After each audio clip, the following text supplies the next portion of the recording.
I should actually share it Hey, on hey, mine. hey, everybody. We are live here with the Black Motivation Broadcast. We're here with Brandon Lark, Brandon with an E, branding by Brandon, and we are so super duper excited to have you on the show today. Thank you so much for joining us. Thank you for having me.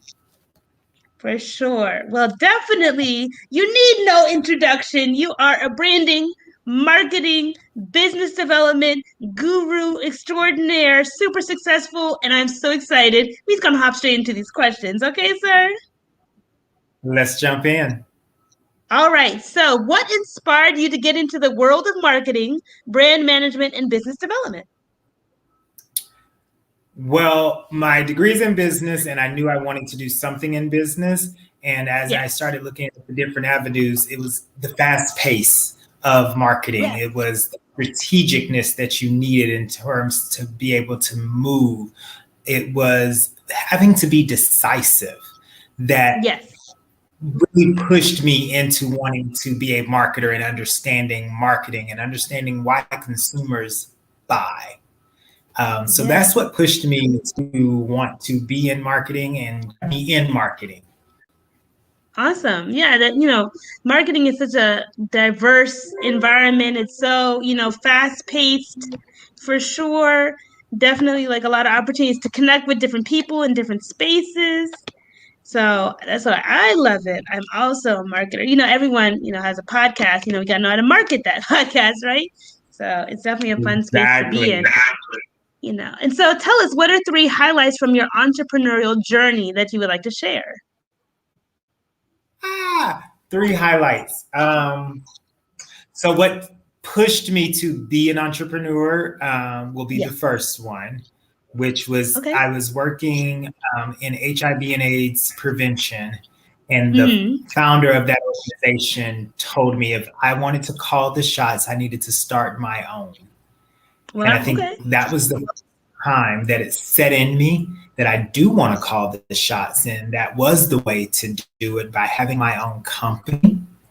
Yes. Um, the second one is going to be winning awards, There being we go. able Yeah. to being recognized by people in my industry, Mhm. my peers. That always makes you get the warm and fuzzy that, okay, I am doing something right. I'm being recognized for my work, and it's respected.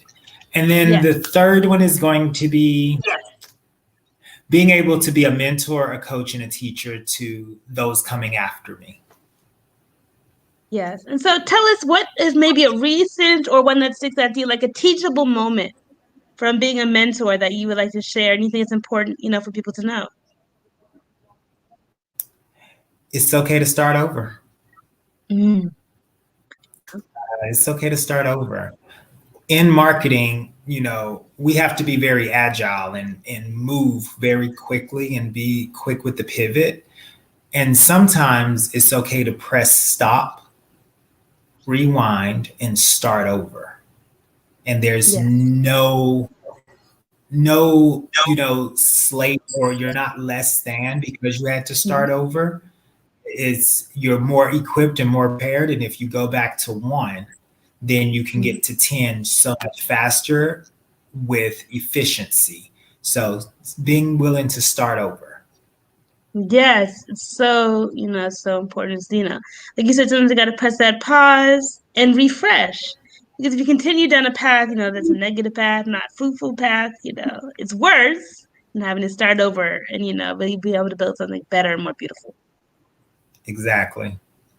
And so from the start, before we have to press reset, what are three things that you feel are important when starting a brand that are pivotal to that brand's identity? Ooh, good question. Brand identity. And so you're a marketer, so you know where I go to first, but I'm not going to go there because that's what Okay. everyone. So I'm going to switch it up, and I'm going to Okay. go brand voice, Okay. brand personality, and Yes. positioning in the market. Ooh, good one. Break it down for Yeah. us. Break it down for us a little bit. Okay. Talk about So brand voice and then positioning. your brand voice is the way you communicate. and not only you, when I'm saying you, I mean you as in the brand, the entire company. As you bring on staff, the voice that they will speak about the company in. So it's not how we're talking right now. It's what does the brand convey to people, and what is going to be the tone that everyone in the company will understand. This is how we move forward. And then you go, what did I say second? I think I said personality. Personality, yes. Yeah. So your brand personality is, are you uber professional? Are you fun? Are you bubbly? It's just like the human personality. There's a personality trait to your business in the way you communicate with your audience and your customer base. And ultimately positioning. Where do you sit in the market? There's so many other people in most spaces, unless you've invented something that is new, there's competition there. So how do you comfortably position yourself on the shelf to still stand out and to be a force amongst other forces? And so I think everyone always go to logo colors, that kind of your fonts. And so when you say brand identity, that's the first thing I immediately think of, because, that's what you think. But there's another layer to that identity that is often overlooked. Yes, for sure. And I want to thank everyone who's tuning in with us, joining us. We're speaking with Brandon Lark, Branden with an E, Branding by Branden, super duper marketing business, entrepreneur journey guru. Everyone who has questions need to drop them in the comments, because we really want to make this productive. This is for you. So I got my questions lined up. I'm excited to see yours. So Branden, if you could go back and give your younger self advice, knowing what you know now, what would you tell yourself about building a business? Ooh, another good question. I'm gonna go untraditional with this one. Okay. Again, and I'm going to say nothing, because everything that I didn't know helped me get here. True. And so if I knew certain things, I wouldn't have made certain moves, and I wouldn't have learned certain lessons. So I wouldn't tell my younger self anything other than trust the process. Yes. So exciting. And what do you think? So you said you would not tell your younger self anything. You would let them roll with the punches, grow in the way that you grew, and really just, keep being the amazing person that person grew into, which is you. So tell us, what has the most rewarding? Oh, go ahead. Sorry. Yeah. Well, when we have hindsight, we can name all these things I knew at that point. But the beauty in that is, it now. So what are you going to do with it? You don't have to go back. You still have time. So what are you going to do with it that you know? So that was why I leaned to that. And for sure. Yeah, no, I think differently. going I'm a forward, marketer, you got that knowledge. Huh? Yeah, exactly. I'm a marketer, so I think differently. That's how we do. Exactly. We can't think of the way everyone else thinks. Us, we wouldn't stand out. We wouldn't be able to differentiate our brand, differentiate ourselves. Make the moves that we make. It's just people don't move like us. It's what it is. So tell us, what is the most rewarding part about your career as an entrepreneur? Because you didn't start out as an entrepreneur, but now that you arrived at this, this present space, what is your most rewarding part about the journey? The most rewarding part about the journey is being able to empower others to lead. Yeah. Awesome. I think, having staff and being able to empower them to make decisions and feel a part and not micromanage, and know that they can be successful within my organization. And I'm going to root for that. And if they choose to leave my organization, I'm going to root for that, because I have helped empower them. So that's going to be what I'm going to say on what's the most rewarding as I sit now and look back and think about the impact that I'm having. Yes. Taylor, who's watching with us, said empowerment leadership. Being able to empower the people who are under you to not only serve you and you serve them, but to grow so they can continue to serve others, serve the community, grow in different ways. That's really powerful for sure. And so, Yes. talking a little bit about, things that are relevant and current now as well, everyone is starting to come out of the pandemic, right? We're hoping that we're coming out of this, this pandemic, the coronavirus, things are starting to improve. How has it affected you and your business? And how have you either overcome or elevated since it began? The pandemic helped me become more aware. Mm. I think I had reached a place where I was going along and getting along because I could, and we were doing what we do. The pandemic made me aware of how many people were in jobs that or careers that they didn't love, Right. that didn't love them, and they quickly saw it. And so to see so many people turn to starting small businesses or Mm-hmm. entrepreneurship and have to figure it out. It made me aware. The pandemic made me aware, which then helped the awareness helped me switch my business model to reach back and help more of them. And the key thing that I focused on, throughout lockdown and the height of the pandemic, and I'm going to say the height because we're on the other side, I hope, Right. Hopefully. was helping small business. Yeah, yeah. Helping small businesses understand what the foundation of a business was. No matter what industry they're in, having a solid foundation is just like building a house or a structure, a building. If you don't have that solid foundation, you're going to crumble at some point. And so, yeah, you might get away with kind of winging it. I call it chicken winging it for like 5 years, 10 years, but you have no foundation, you're going to crumble. And so I was really keenly aware to say to the people who came in my orbit because of the pandemic, let's pause, let's look at your foundation. Let's make sure you understand what a foundation of a business is. Let's make sure you understand what your goals are and how everything is supposed to move that mission and that vision, Yeah. and it aligns and makes sense. And you're not throwing out just to throw out things, but you're planning your content, you're planning how you're going to market, you're planning and thinking about who is this product and or service actually serving, what are their problems, and how is this going to solve their problem, things like that. And then pricing, the other big thing that I saw in the pandemic. I had so many people who were in business who didn't understand their numbers and thought they were making money, and they literally was losing money. I had one client who didn't realize she was losing about $3,000 every month in her business because she saw that sales were coming in. And because she had sales, she was just chasing the wagon. And then when we stopped, she was like, oh, wait, I'm losing money. And I was like, Right. exactly. You have to understand those numbers. So that is where the pandemic has helped me be more aware. Awesome, awesome, awesome. We got a couple questions that were dropped in the chat, so we're going to get to them now. For more information, like the information, the knowledge, the gems that Brandon is dropping, we're going to get into his website, social media, towards the end if you want to reach out to him further. But first question, what are your goals for your brand? And this comes from Taylor.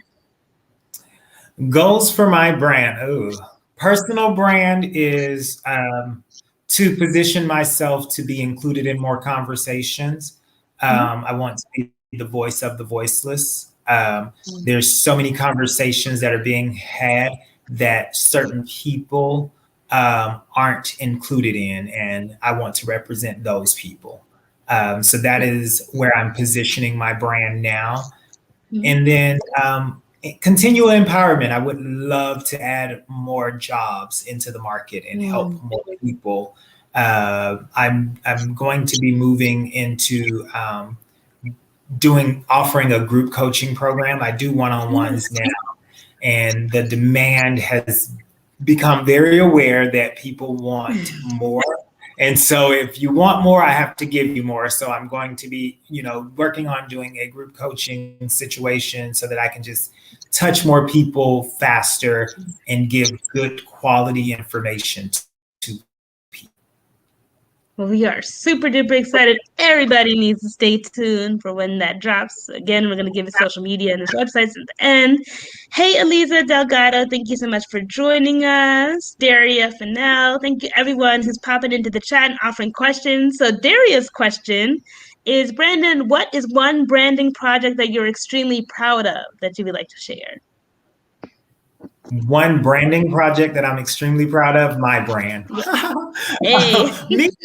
Me, I've been in the industry for over 13 years and I've never felt the need to focus on a personal brand and put my personal brand out there. So I'm extremely proud of myself for being selfless enough to share myself with the world. Oh, that was an easy cop out. There we go. Yes. And so let's move on to how you and your brand, and one of the things that I know is super important to you is collaboration. So how important to you is collaborating with other businesses and for businesses to connect with each other, creating a healthy ecosystem for our community, especially in relation to Black-owned businesses, where there's often a spirit of competition?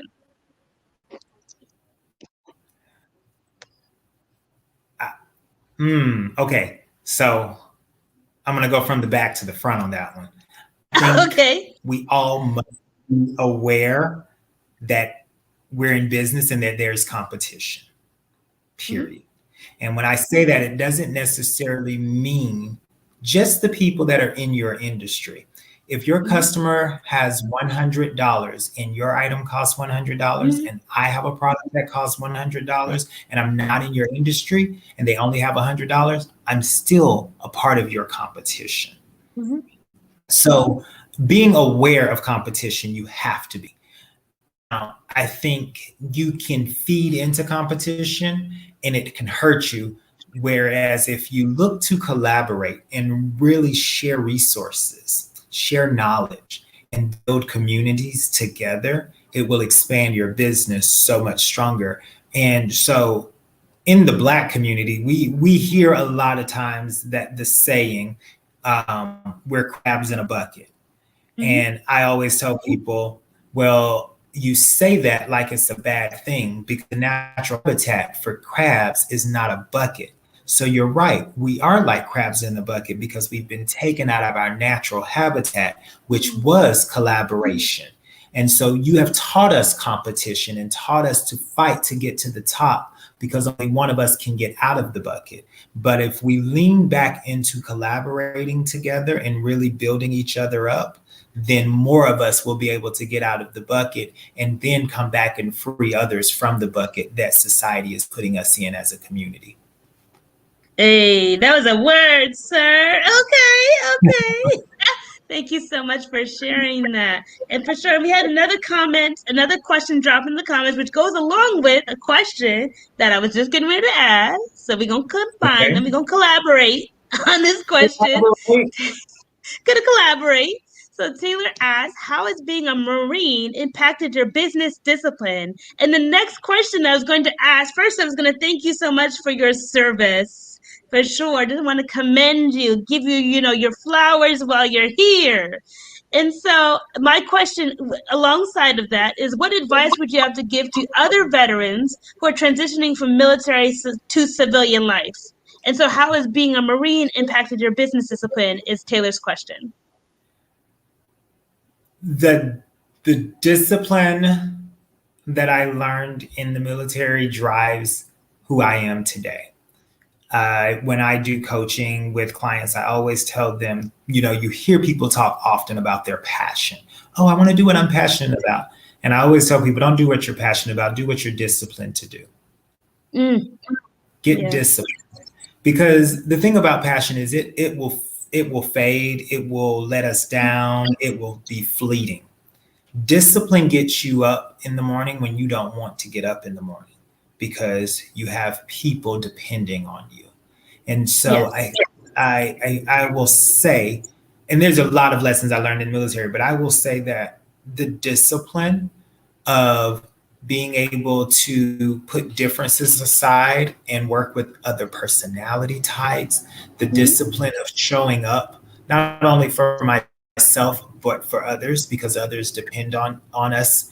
Things Mhm. like that are what drives me and has Yes. been able to give me that foundation I talked about earlier to position my business the way that I have. So that is how the discipline of the military has helped me as an entrepreneur. And then the second part of that question was advice to veterans or military professionals leaving, coming into civilian world.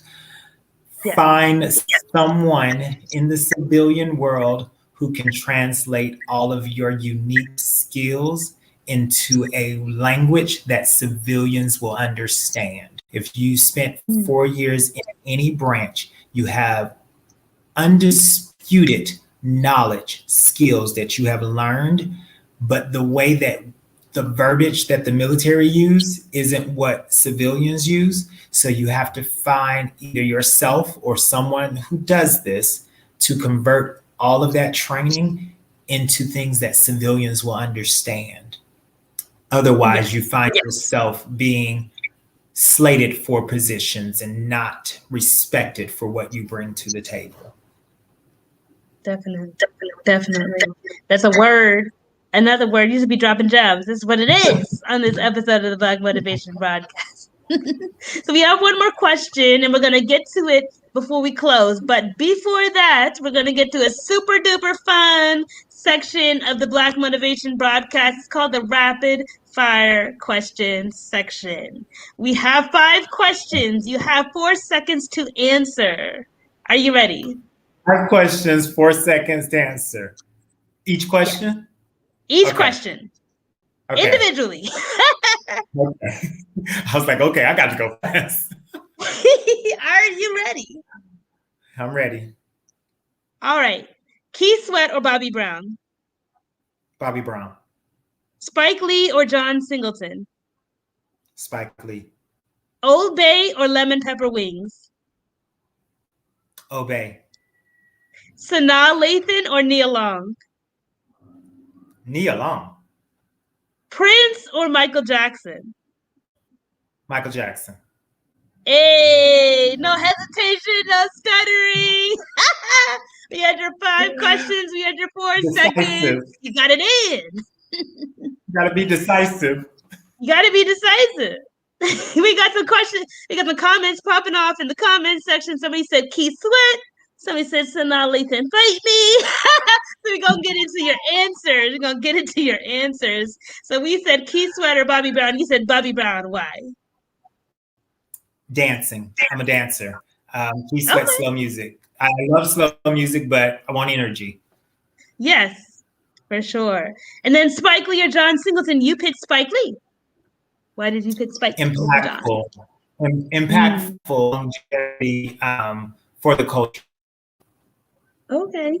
Then we said Old Bay or lemon pepper wings. You know, I gotta disagree with you there too. But why did you say Old Bay? I probably would disagree with myself there because I like lemon pepper wings. I heard Obey and I thought Obey season. Let's get the seafood going. You know, some people rub that Old Bay on those wings. We got lemon pepper in the comments, and we gonna say we're gonna keep it lemon pepper. And Yeah, then Sanaa Lathan or I'm a Nia lemon Long. pepper guy there.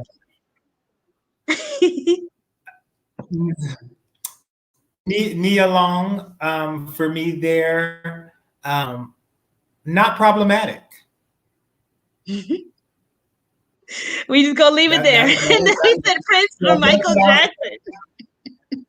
I said Michael Jackson, both great in their own right, but no one else that I know of have made people pass out while standing on stage and not saying a word.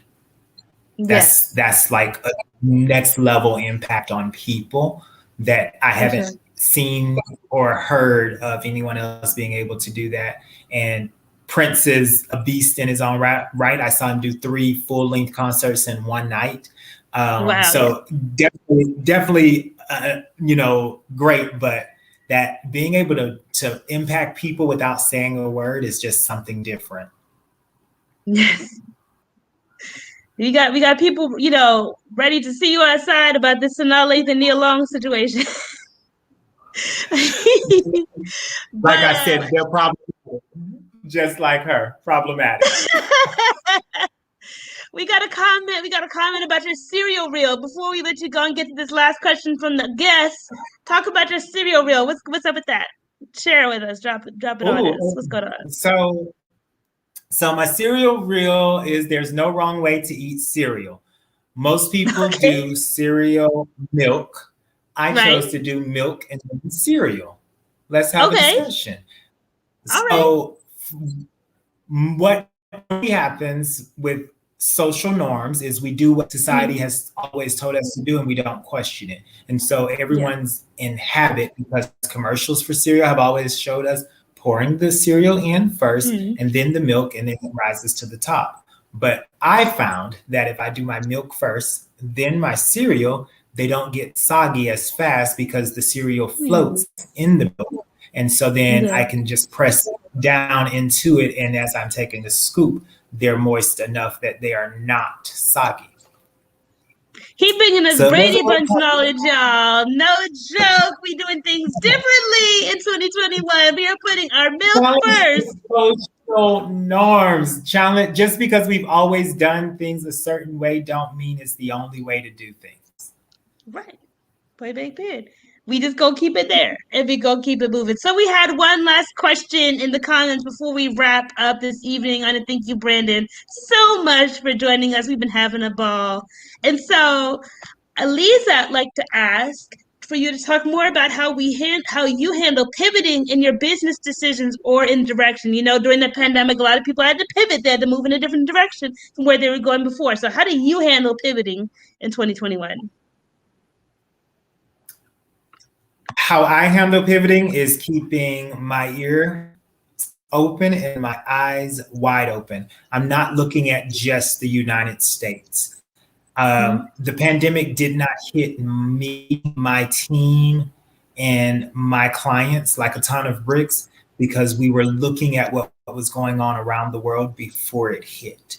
And so when we talk about pivoting in your business, you have to be hyper focused on your business, but you have to stand back and get a larger viewpoint of your business so that you're not so tunnel vision. And I think if you're not as tunnel vision, you can see opportunities faster. You can see when things aren't necessarily going the right way for you, so you can make better decisions and pivot quickly. And then not being married to your business. I know a lot of people say, this is my baby, but the truth of the matter isn't, it is not your baby, it's your business. And a business is only good if it's profitable. So if you take your emotions out and you focus in on your actual business and what the numbers of your business is telling you, you'll be able to pivot quicker, because the numbers don't lie. If you've poured out $100,000 and now you're in debt $200,000, you don't keep doing that, you pivot. But because it's your baby, so many people, it's my baby, they're coddling their business and they're continuing to suck more money into it. I totally agree. Totally, completely agree. You've been dropping gems, dropping knowledge, stirring up a little controversy in the comments. This evening, we've been having a blast, Branden. Thank you so much for joining us. But unfortunately, we have reached the end of this week's episode. We just got 2 more questions. Are you ready? Yes. So what words of motivation would you like to leave our audience with on this, your special episode of the Black Motivation Broadcast? Words of motivation. You can do anything you put your mind to, but it requires work. Do not be afraid to roll up your sleeves and get the work done. For sure. And so, and you're enough. And what? And you are enough. You are enough. For sure. With that mic drop moment, we're going to ask, how can we find, follow, and support you and what you're doing on social media and the web? You can find me on my website, Facebook, and Instagram, all under Branding by Branden with an E.com. And if you're on Clubhouse, you can find me under Brandon Lark or Marketing 101. Yes. Feel better funds, follow, support, stay tuned for these group sessions. Get your one-on-one session going. Reach out via the social medias we just mentioned. If you enjoyed this episode, follow Black Truth Media on all social media platforms, on Instagram, on Facebook, on YouTube. You can find other episodes like this one to teach you the lessons you need to learn to get ahead as a Black person in our community and in the world. Thank you so much, everyone, for joining us. And thank you, Branden, with an E. This has been an amazing episode. Thank you for having me, Ashley. You're welcome, y'all. We are out. Thank you for joining us.